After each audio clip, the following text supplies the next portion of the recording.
শরীয়তপুর সদর উপজেলার বালুচরা গ্রাম। এখানেই বসবাস আরব আলী খাঁর ছেলে সোহরাব আলী খাঁ, একজন অসহায় মানুষ যিনি আজ চিকিৎসার অভাবে জীবন নিয়ে লড়াই করছেন। শরীয়তপুর সদর উপজেলার বালুচরা গ্রাম।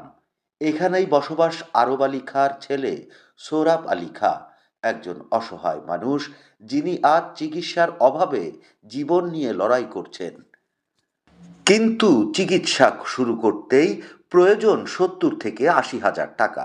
এই টাকা জোগাড় করাই এখন তার সবচেয়ে বড় চ্যালেঞ্জ। আমরা জানতে চেয়েছিলাম সরকারি বা স্থানীয় জনপ্রতিনিধিদের কাছ থেকে কোনো সহায়তা পেয়েছেন কিনা। দেয় না। দেয় না? আপনি গেছিলেন হ্যাঁ, কোথাও? হাত পাচ্ছি দেয় না। কার কাছে?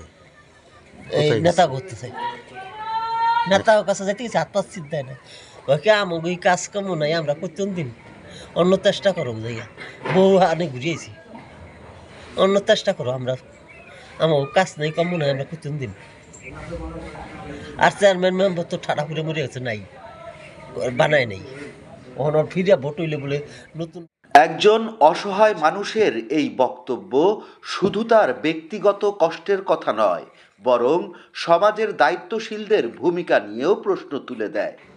চিকিৎসার অভাবে দিন দিন সোহরাব আলী খাঁর শারীরিক অবস্থার অবনতি হচ্ছে।